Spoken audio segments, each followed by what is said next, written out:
All right. Good morning. Those of you who are joining us from the East Coast, good morning. If you're joining us from the West Coast, it's early morning for you, but good morning nonetheless. I am so thrilled to be with you today because we have a very important conversation to have. As you know, we are in Q4, the final fourth quarter of the year. And because of that, I know many of you are thinking about what's going to happen at the end of this year into next year.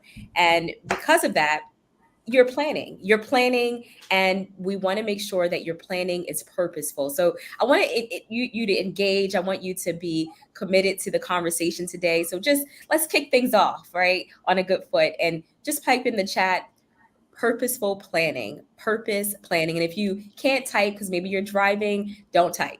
But if you can, type in PP, purposeful planning. I am your host, Chantel. So, those of you who don't know me, I want to welcome you. I am the coach and the founder of Create It for More, where we help individuals amplify their brand, amplify their message so that they can truly make an impact in the world. I am the coach of 50 plus TEDx speakers and over 30 best selling authors. So, those of you who are aspiring to speak on more stages and you're aspiring to publish books, this conversation is certainly for you. And I'm excited because I am joined by none other than Kristyn Allen. Kristyn Allen, she is an award winning sales and marketing leader who has contributed to millions of dollars to Fortune 500 tech companies throughout her career.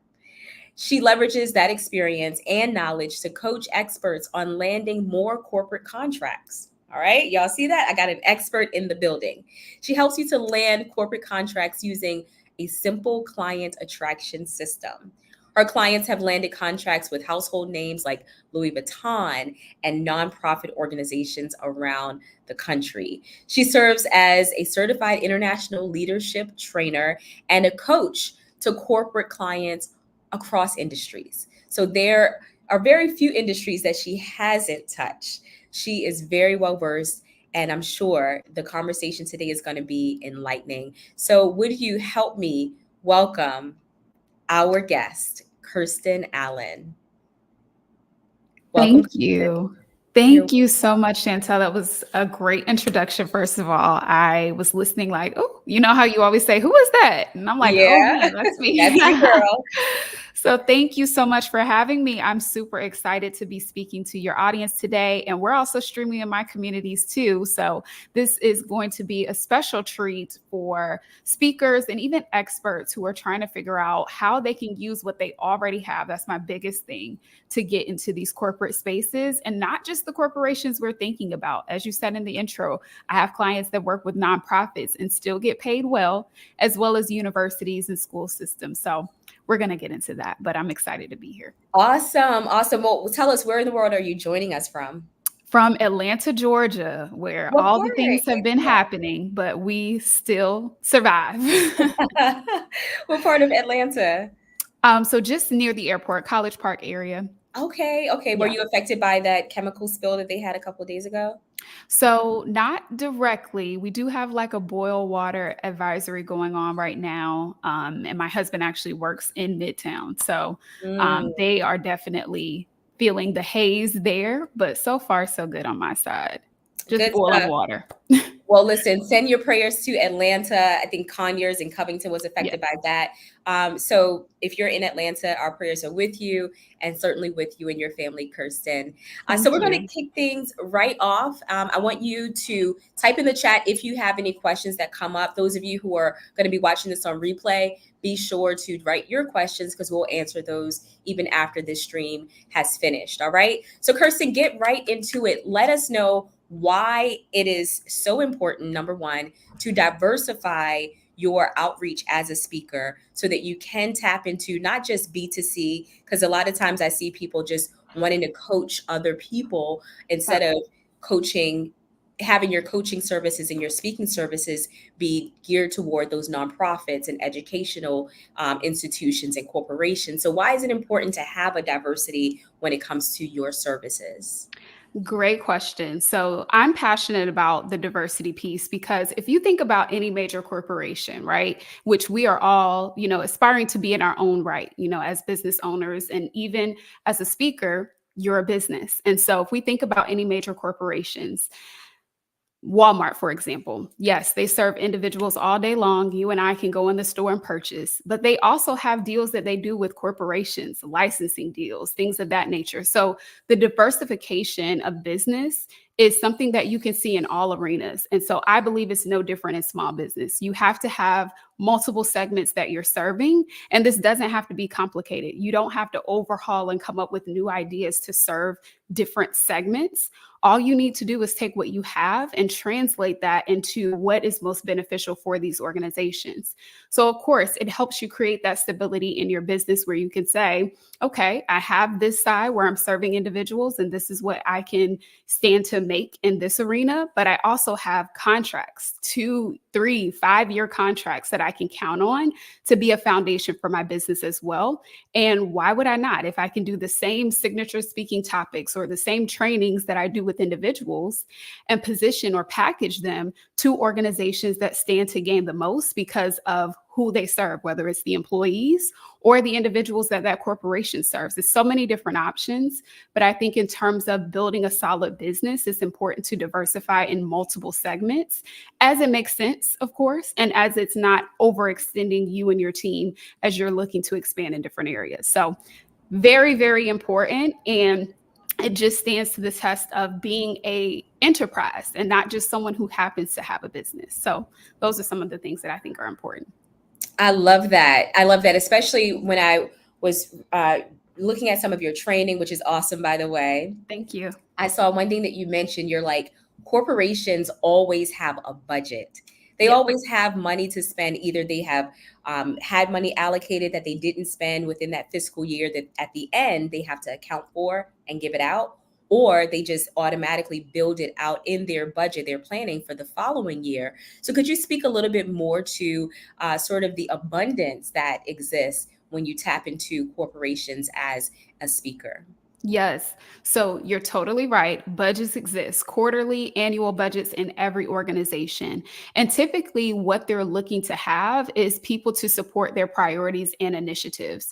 And so the opportunity that you have here literally is infinite. But just to give you an example, I know local school systems in my area and in the clients' areas that I work in have $1 million or even $1 billion budgets for not just service providers, that's their budget overall that they will spend in various areas. But think about even just getting 1% of that. That could be game changing. And so these organizations and sometimes nonprofits get funding, or they either built that into their revenue streams or revenue plan to allocate budget to do specific tasks, right? So even thinking about what is the opportunity that you have as a speaker or as a entrepreneur expert, you being the expert in that lane that you have, whatever that is, maybe it is, training, or maybe you have a special talk that you do on mindfulness and things of that nature. They are looking for that expertise in one avenue or another, typically. And so the opportunity that you have, as I mentioned, is to take what you're already doing and just come into these corporations that have priorities in that area. Just like you serve individuals, there are employees who need help with mindfulness, who need help with resilience, or just all of these other what we call professional development or leadership topics that I'm sure all of us in one way can relate to or another. At the very least, we're all entrepreneurs, so we know how to lead, right? So typically we have some expertise or knowledge, at least in that area. And then it goes beyond that to people who have specialties that can come and do talks or even facilitate Q&As. Sometimes you could just have a roundtable discussion with individuals and help guide the conversation and be paid to be there and lead things of that nature. So the power of these opportunities and what you could do and translate could be so simple, but it's all about how you prepare and package it.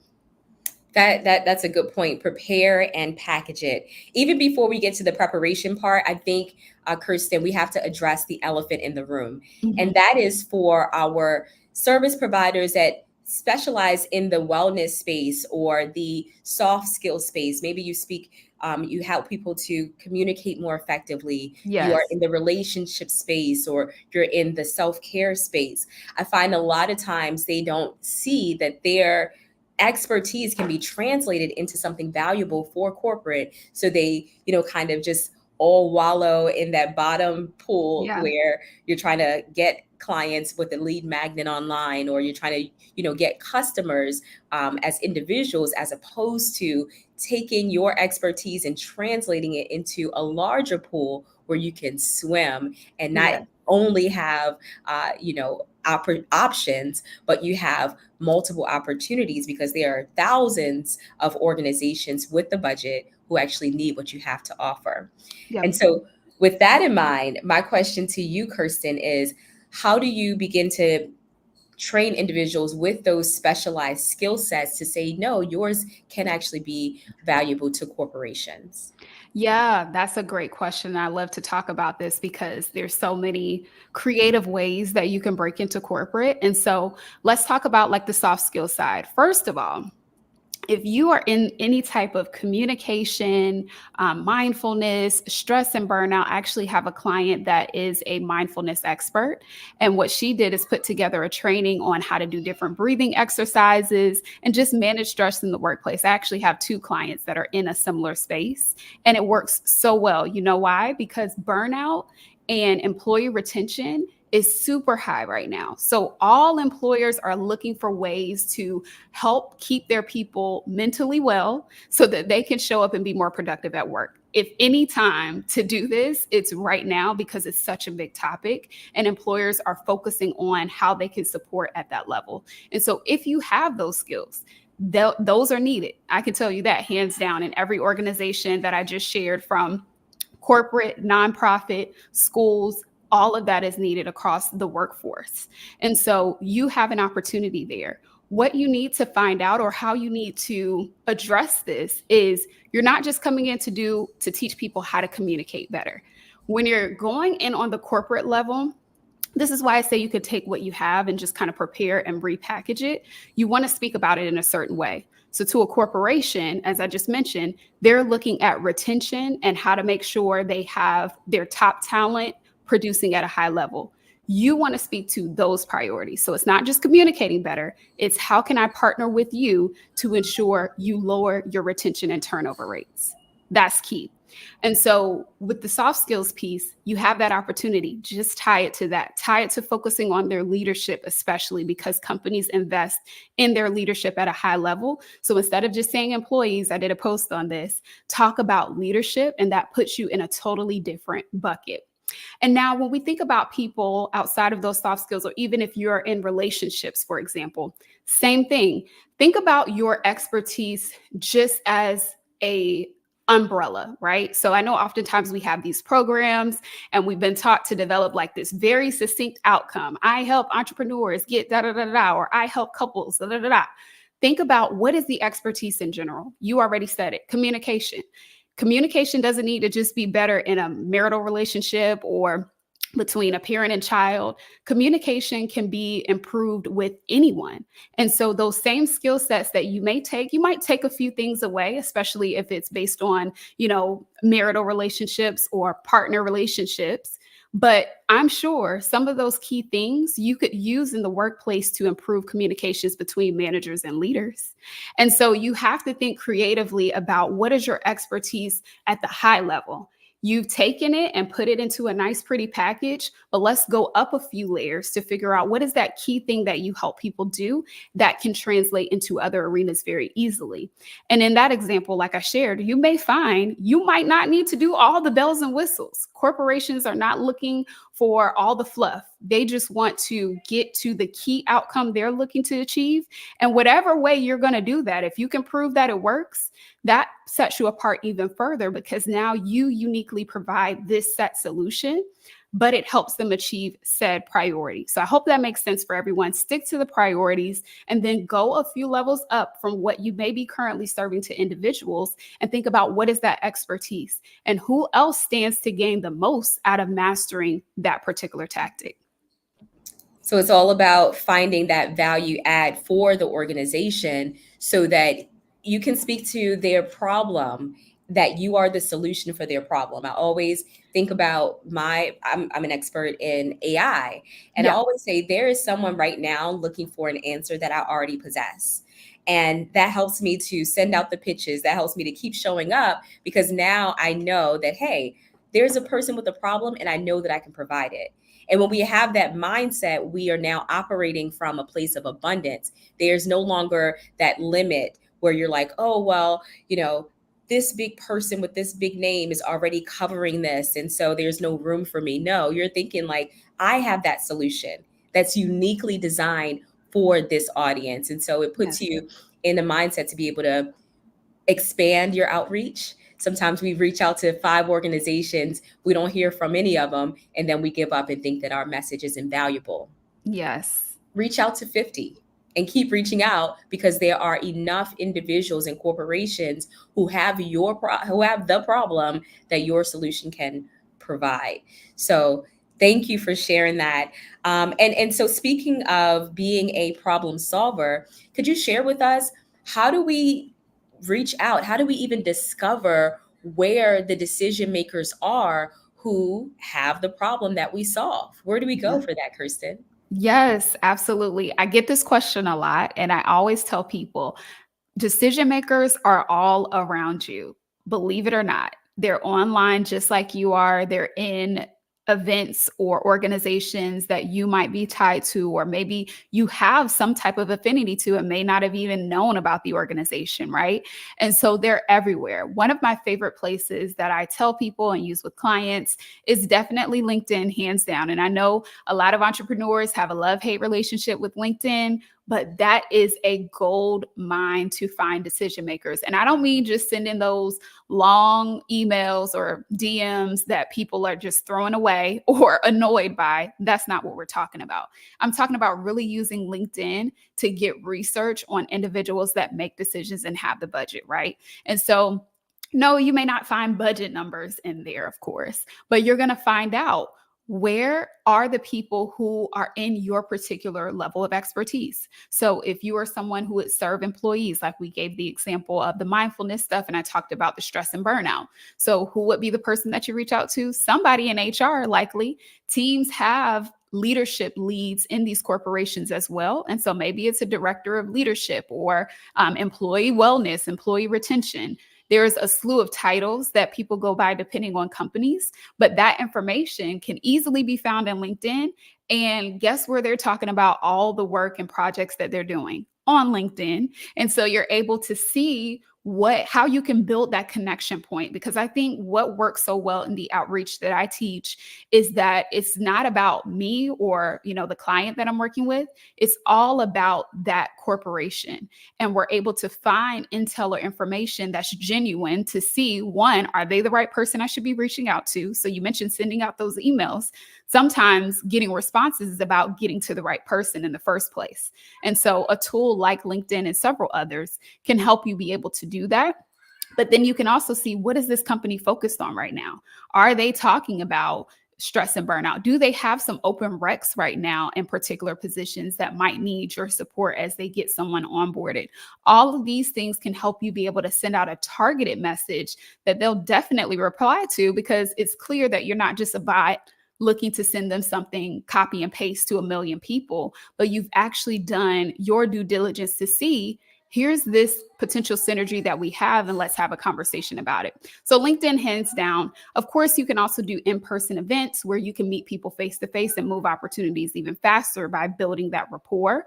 And so joining local organizations, not just entrepreneur organizations, but where are your corporate decision makers? Because they're likely a part of some type of organization that you can also join to be able to build networking conversations and expand who you're targeting. And so those are two of my favorite ways. But again, they're all around you. Even if you just put out a post today and said, hey, here's what I'm looking to do. I'm looking to connect with decision makers in X, Y, and Z. You might be surprised that you might have people in your network that are either connected or in those particular roles. So it's all about being very intentional.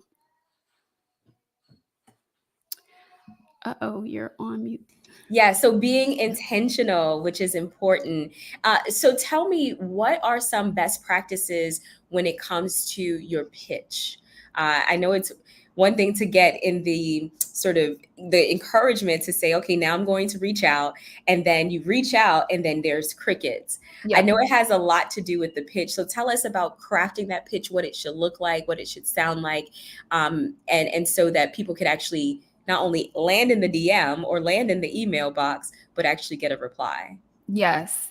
And so the first thing, I know pitch is a widely used word, and I know I say it as well because most people can identify with it. But your first outreach is never a pitch. You're never saying, hey, here's what I do and come and work with me. That's not going to work. What I found to be most effective and why people can get calls booked quickly is because your first outreach is an invitation to have a discussion. So it's not a pitch on your services. It's not a whole paragraphs of emails about what you do or paragraphs about what you do.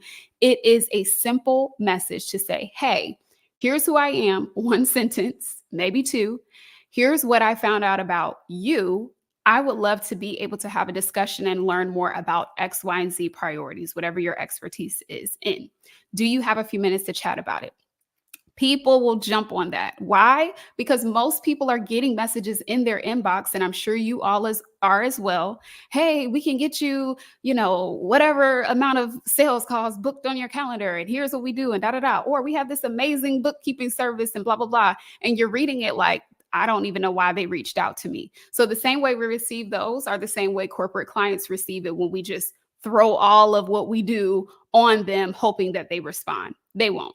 When you invite them to a conversation to learn more about them, they're more open to take that, number one, and then two, more open to have a conversation with you on how you can help them achieve those priorities. And so my key message with corporations and entrepreneurs going into this space, think of yourself as a thought partner. You're not just someone trying to sell a service. You are a thought partner and a collaborator with these organizations, and you want to approach that very first engagement as that, as someone who's seeking to make them the hero, make their organization better. And that just so happens to be through a partnership with you, but you're not leading with what you wish to gain. Absolutely love that. You're not leading with what you have to gain, but identifying what problems they may have, and then identifying a conversation, an opportunity for a conversation to talk more about that problem and how you could possibly be a solution. So thank you for sharing that. Do you have any sort of must include aspects of a pitch, or you say, what do you call it? Opportunity for a conversation? Yes, an invitation to a conversation. Invitation to a conversation. Yes. So are there some things that are absolutely you must include, and then maybe two things that you don't ever want to include?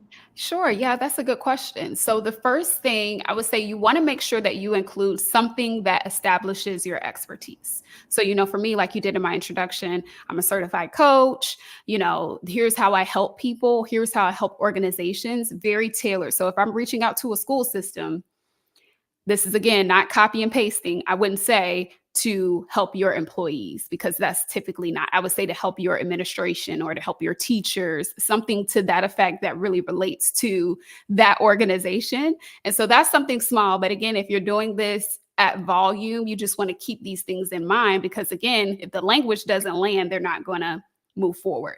So that expertise, one sentence, two sentences max, talking about you. The next thing is, I've already identified something. So I know this to be a problem for these organizations. I saw X, Y, and Z on your page, your LinkedIn, or whatever it may be, your website. Your annual report is a good way to find some information as well for corporations. And I would love to talk with you more about this.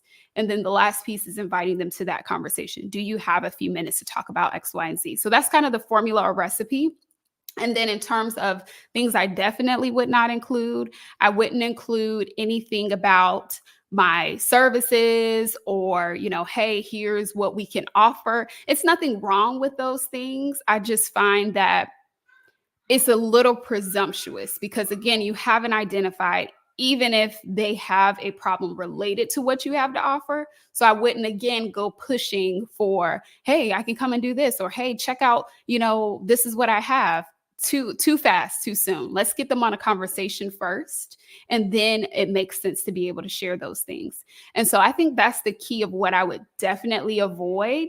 People may respond to it, but I found responses are higher when you really leave it to that recipe that I shared with you. And then you'll be able to get to all of those things once you've identified that there's a priority. And so outside of that, I think probably the other thing that I wouldn't do is lead them to a bunch of links. So again, we don't want people getting confused, taken off track. You're trying to get them on a conversation. So don't send them here, there, to your website, to this and to that. Again, that could delay a response or not get a response because they're trying to check you out and see all these things that you sent them. Keep the message very succinct. Keep it succinct, short and sweet, right? Because it's like, it is a conversation. It's not a pitch, right? Yes. It is not, you know, think about it like you're dating, right? When a person comes up to you and they want to get to know you, the first thing that they ask is, what's your name, a little bit about yourself, etc. They don't immediately start saying, well, my just the inside, my husband kind of did this. He's like, I work for the prime minister of my country. I'm in leadership. I did that. So he actually gave me his resume and I was like, oh my God. But most people are like that, right? I'm a little crazy, right? I could have been like, who is this strange guy with this crazy accent who's telling me all these things about himself that I did not ask, right? But I was soft for it.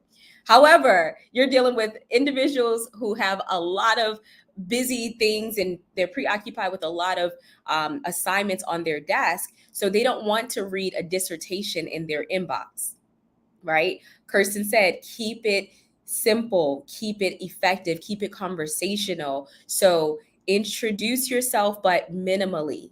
Include your expertise, but let it be just a sentence, not your entire resume and all the certificates and the degrees that you have. Ensure that it's a dialogue and not a monologue. And I think that is what's going to make you stand out from others who send them messages constantly, but don't get a response. And so with that, there are some individuals like Katina who is ready. She is absolutely ready to have this type of impact with your formulas that you've shared. However, before Katina and others who are watching, they go out and actually get in the DMs and get in the inbox of these decision makers, I know they need to have a few things in place. So could you share with me what are maybe the 4 or the 5 must-haves for business owners, for speakers, for coaches who want to land corporate contracts, but before they do, they got to have these 5 things in place? What are those things? Absolutely. And hey, Kat, I know Kat. So yes, things to have in place. There are things you initially want to have, and then there are things down the line to work on. And so I'm going to stick to the things that you need to have now, and keep in mind that as you begin to get closer to closing the opportunity, certain things you want to have in place. I might have some time to just drop a few of those in.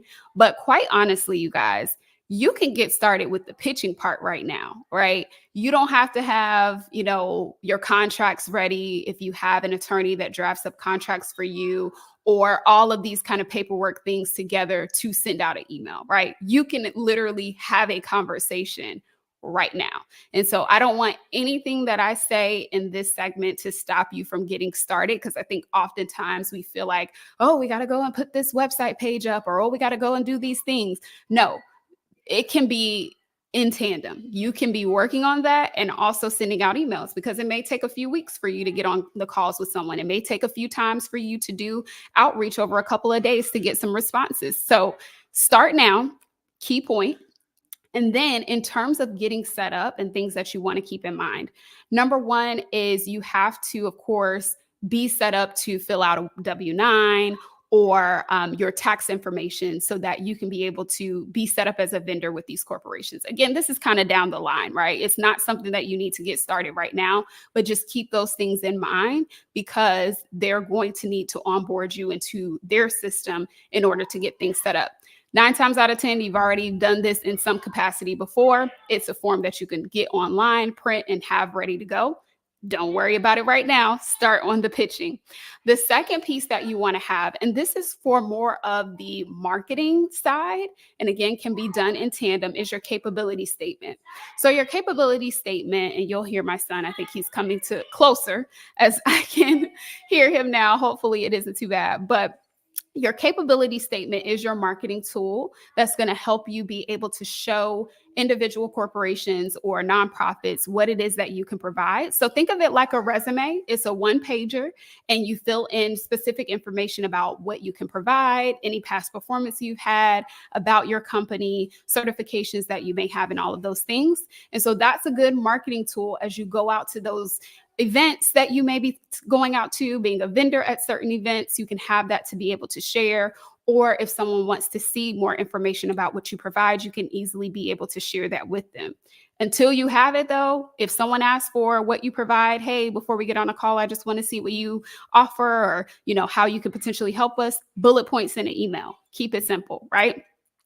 The other things that you want to make sure that you have in place, you want your business to be set up to be able to do invoicing. So a lot of these clients do what is called a net 30 payment schedule, which is not an end all to be all, but it's a typical industry standard. And so for that, you need to be able to have an invoicing system set up to send that out, and a way to track it to make sure that you're paid. So that's another piece that's kind of on the latter end.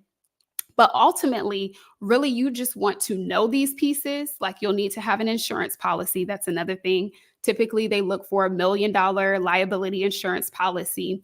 So you'll want to have that set up, which is something you could literally call in same day, or you probably already have insurance. And so you'll just need to make sure that you have the particular parameters for that organization set up into your process, so that you are agreeing to the terms of the contract. And so the contract is the biggest piece. The sales and, marketing part, all of that is pretty smooth.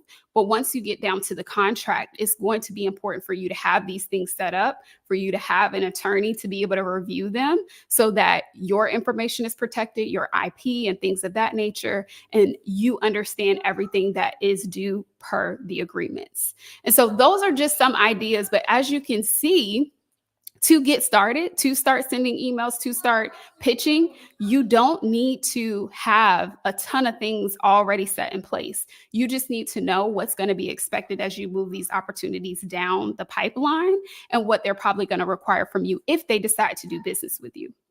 Now, we're just talking about corporations, universities, schools.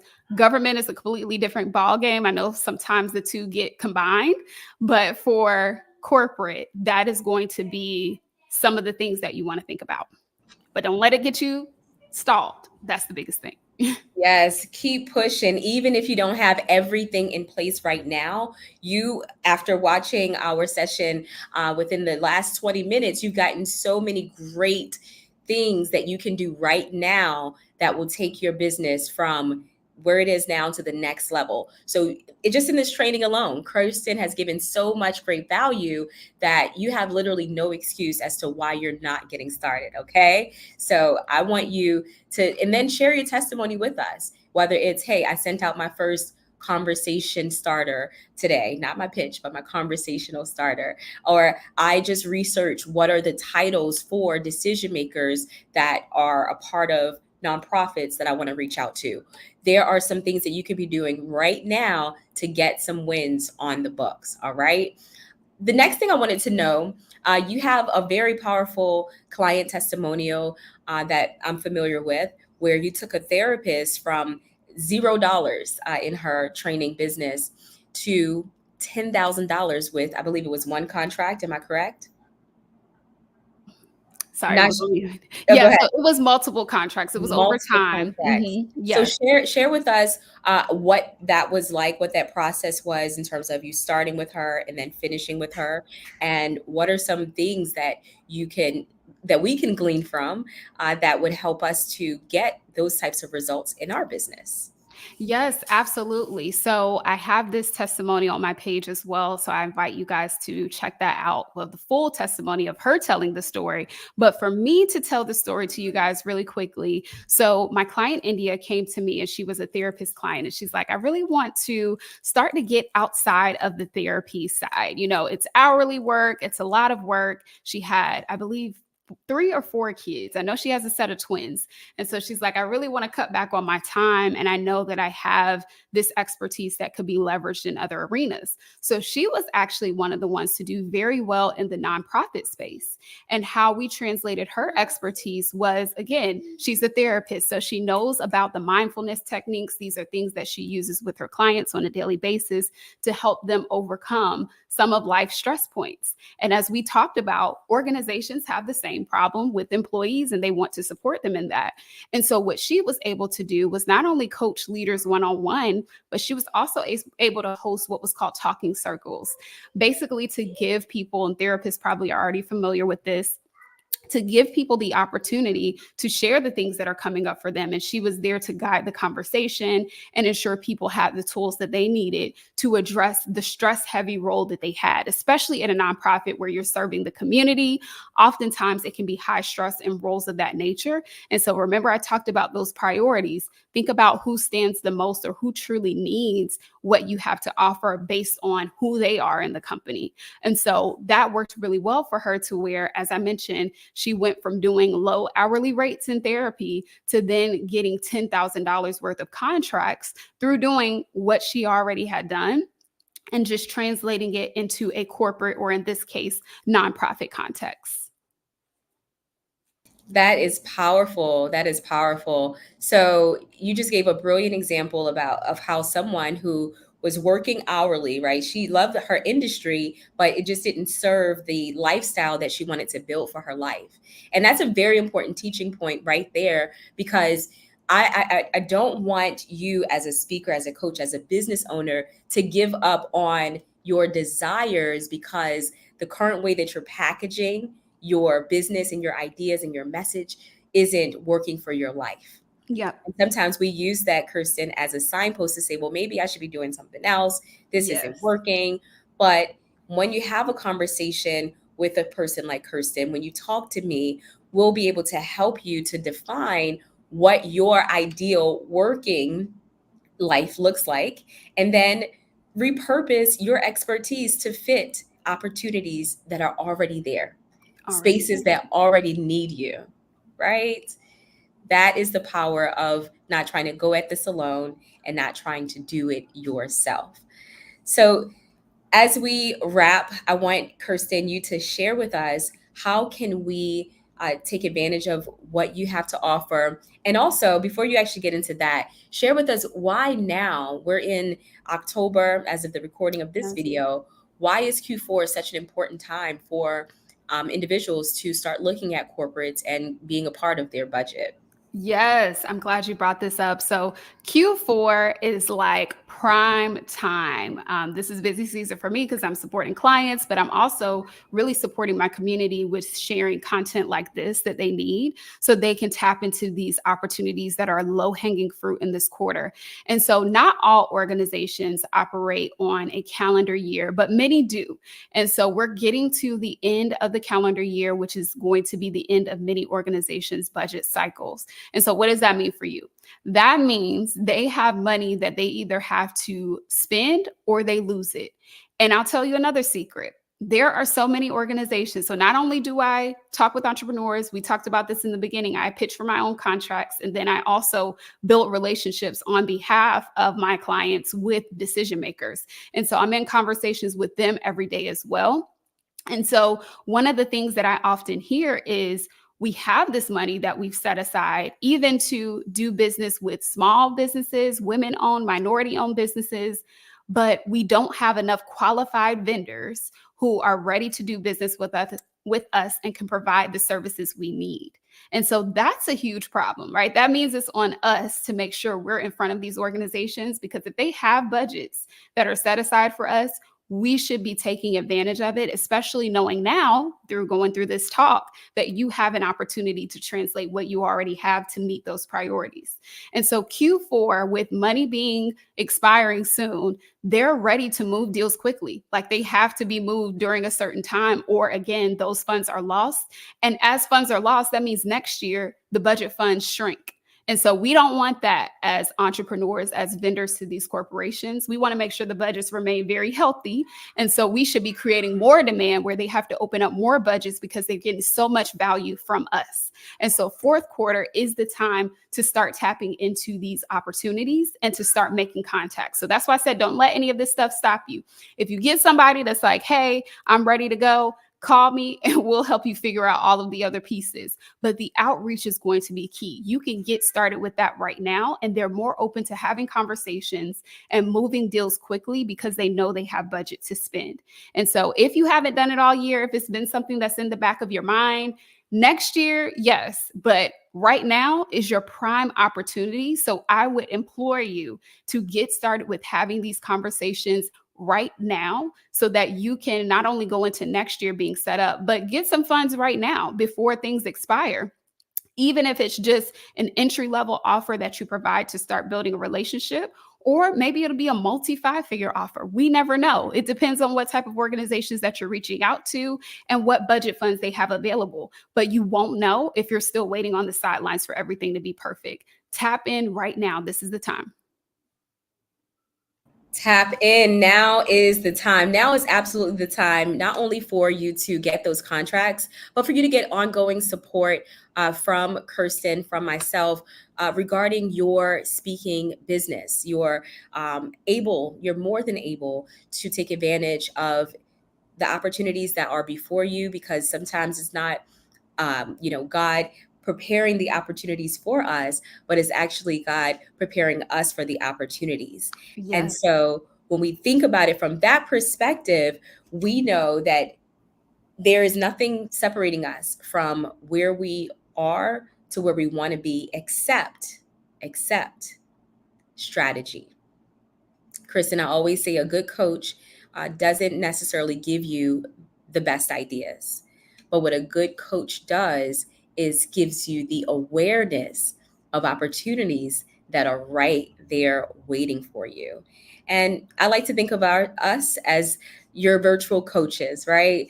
For some of you, you will certainly want to go further in relationship with Kristyn and I, which is great. And others of you, you'll just glean from what was dropped today and be able to execute and be able to have amazing results that I only hope you'll tell us about. But really, our goal here is to equip you with a no excuse left on the table mindset. All right. And if that's all right with you, I'm going to invite you to actually join the Created for More newsletter, where you are not only going to get the best strategies to amplify your voice and your message as a speaker, but you're also going to get access to a very, very special gift that Kristyn has to offer, which is a free training, 7 mistakes most entrepreneurs make when going after corporate contracts. Y'all heard it. You have to have a formula. There is a system for you to do it the right way. Do it the right way. And if you want to do that, I encourage you. I put the link in the chat. Actually, I put the link in the chat now.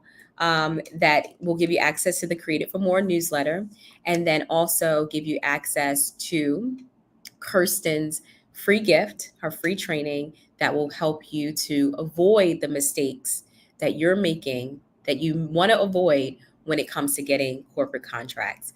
So if you have any final words, how can people get in touch with you, Kristyn, so that we can get all of the jewels that you drop on your social media? Yes, absolutely. So definitely take advantage of that training. We talked a little bit about it today, but I go into much more depth in that training. So be sure to click that link and grab that. It's going to serve you so well. And I can't wait to hear how much you've taken out of that in addition to this conversation. And so you can find me on all platforms: Facebook, Kristyn J. Allen, YouTube, same, and Instagram, same. So you can find me on all platforms where I do trainings like like this to continue to dive deeper in this topic. I would love to hear from you, especially if you watched this training. Let me know what you've taken away from it by sending me a DM. So I look forward to connecting with you there and serving you, whether you decide to be a part of my community or come in closer to get support. So thank you so much, Chantel, for the opportunity to speak on your platform today. Absolutely. Thank you. You dropped so many so much great value. And I am really thrilled that our folks are covered when it comes to corporate contracts, and they are going to take advantage of that free training on how to avoid the mistakes when going after these corporate contracts. So thank you so much, Kristyn. To those of you who are watching and who will be watching the replay, just type in the chat, created for more. That's how I know you made it to the end of this. I am created for more. Type that in the chat, and we will see you next time. Until then, take care and God bless. Bye.